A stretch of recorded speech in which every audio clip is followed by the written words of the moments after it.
Hello friends, welcome to my YouTube channel. Friends, आज budget सत्र था तो आप सभी के लिए मैं बजट सत्र से संबंधित न्यूज़ लेकर आई हूं। साथियों, अगर अभी तक आपने मेरे चैनल को सब्सक्राइब नहीं किया है तो सबसे पहले सब्सक्राइब करें और बेल आइकन पे क्लिक करें ताकि लेटेस्ट अपडेट आपको नोटिफिकेशन के माध्यम से मिलती रहे। तो साथियों, आइए हम इसको विस्तार से जानते हैं। ये कार्यकारी नेता प्रतिपक्ष मध्य प्रदेश विधानसभा शिवाजी नगर भोपाल से एक आदेश निकला है, लेटर निकला है, जो कि डॉक्टर गोविंद सिंह जी के द्वारा दिया गया है। नेता प्रतिपक्ष हैं ये। इसकी हेडलाइन है, वर्ष 2023-24 का बजट पूरी तरह से निराशाजनक है। तो साथियों, सभी संविदा स्वास्थ्य कर्मचारियों के मन में भी ये विचार है कि उनके लिए बजट कितना आया है भी या नहीं आया है। तो इसी संबंध में हम इस लेटर को देखते हैं। भोपाल, दिनांक 1 मार्च 2023, विधानसभा में नेता प्रतिपक्ष डॉक्टर गोविंद सिंह जी ने आज दिनांक 1 मार्च 2023 को 2023-24 का बजट सदन में पेश किया गया। उस पर अपनी प्रतिक्रिया व्यक्त करते हुए कहा कि इस बजट में शासकीय कर्मचारियों को पूर्व पेंशन, संविदा, अतिथि शिक्षकों, अतिथि विद्वानों व आउटसोर्स पर नियुक्त कर्मचारियों के नियमितीकरण व उनके वेतन भत्तों में बढ़ोतरी का कोई प्रावधान नहीं किया गया। इसी प्रकार किसानों की कर्ज माफ़ी व उनकी आय बढ़ाने का कोई प्रावधान बजट में नहीं किया गया। नेता प्रतिपक्ष डॉक्टर सिंह ने कहा कि बेरोजगारों नौजवानों के रोजगार के संबंध में भी कोई भी चर्चा नहीं की गई। घरेलू गैस सहित बढ़ती महंगाई से मध्यम वर्ग, गरीब वर्ग को राहत देने का कोई प्रावधान बजट में नहीं किया गया। राज्य पर लगातार बढ़ते कर्ज को लेकर अब तक कोई श्वेत पत्र जारी नहीं किया गया। पूरा बजट केवल आंकड़ेबाजी तक ही सीमित रहा।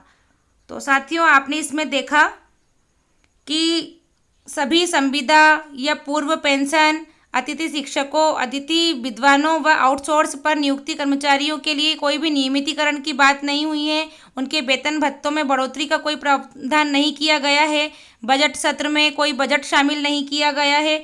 तो साथियों, अभी संविदा स्वास्थ्य कर्मचारियों को इतनी आशा थी कि उनके लिए भी कुछ भला होगा।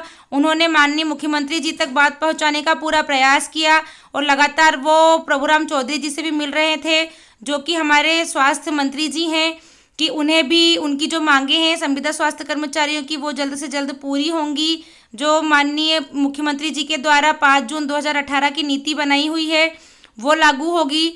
तो साथियों, इस तरह से संविदा स्वास्थ्य कर्मचारियों की मांगे भी अभी तक पूरी नहीं हुई है। उनके लिए कोई बजट के आसार भी नहीं दिख रहे हैं कि आगे भी कुछ लाभ मिल पाएगा। तो साथियों, इस बढ़ती महंगाई में संविदा का सिर्फ शोषण हो रहा है। संविदा स्वास्थ्य कर्मचारी भी निराश हैं क्योंकि उनका सिर्फ शोषण हो रहा है। और माननीय मुख्यमंत्री जी भी इस बात को मानते हैं कि संविदा की जो व्यवस्था है वो अन्यायपूर्ण व्यवस्था है, तो वो इस व्यवस्था को क्यों बंद नहीं कर रहे हैं। उनके प्रदेश में अभी भी उनके भांजे भांजियों का शोषण हो रहा है।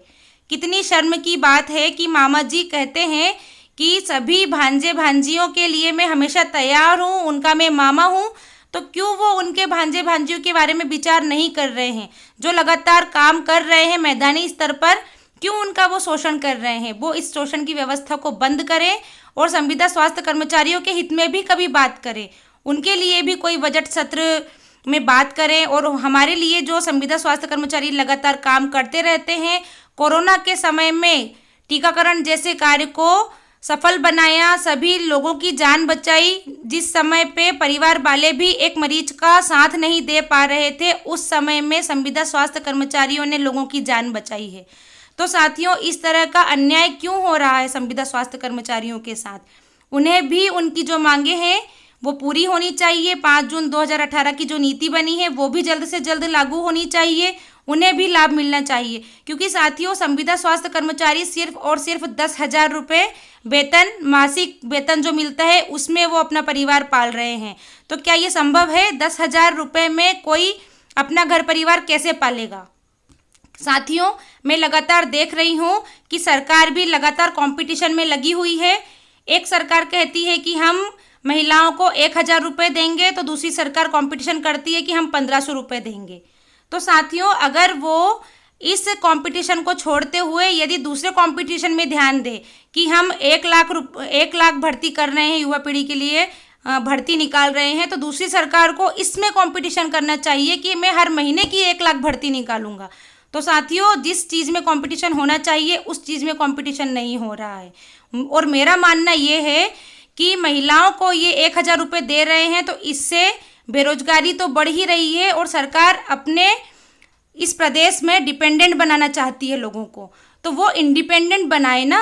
महिलाओं को 1,000 रुपये ना देकर हर एक परिवार में किसी एक व्यक्ति को सरकारी नौकरी दे दे, बेरोजगारी भी दूर होगी उससे। तो साथियों, इस तरह के कंपटीशन बंद करके सरकार को नौकरी देनी चाहिए जिससे बेरोजगारी दूर होगी। हमारा मध्य प्रदेश जिसमें युवा पीढ़ी भी नाराज है सरकार से, तो इस युवा पीढ़ी को खुश अगर वो करना चाहती हैं या बेरोजगारी से मुक्त करना चाहती हैं तो वो हर एक घर में नौकरी दे। युवा पीढ़ी आज बहुत ज़्यादा परेशान है, उनके लिए वैकेंसियाँ भी निकलती है तो सिलेक्शन नहीं हो पाता है। कई बार ये देखा जाता है कि घोटाला होता है या पेपर रद्द हो जाते हैं या लीक हो जाते हैं, तो साथियों उस चीज़ पर भी रोक लग जाती है और फिर वैकेंसी जो निकलती है उसमें भी युवा पीढ़ी को जिस तरह से रोजगार मिलना चाहिए वो रोजगार नहीं मिल पाता है। तो मेरा यही मानना है कि मामा जी को भी इस बात पर विचार करना चाहिए। संविदा स्वास्थ्य कर्मचारी भी लगातार कार्य कर रहे हैं, इसी तरह से कुछ और लोग भी जो लगातार संविदा सेवा दे रहे हैं उनके बारे में भी विचार करना चाहिए। उनका भी लगातार शोषण हो रहा है तो उस शोषण की व्यवस्था को बंद करना चाहिए और हमारी जो मांगें बनी हुई है उसे भी जल्द से जल्द पूरी करें। तो इस तरह की लेटेस्ट अपडेट साथियों मैं आप तक पहुंचाती हूं, तो मेरे इस वीडियो को आप ज़्यादा से ज़्यादा शेयर करें ताकि हमसे भी लोग जुड़ पाएँ और हमारी बात मामा जी तक पहुंच पाए। तो साथियों, मिलते हैं अगले वीडियो में। Thanks for watching, like and subscribe.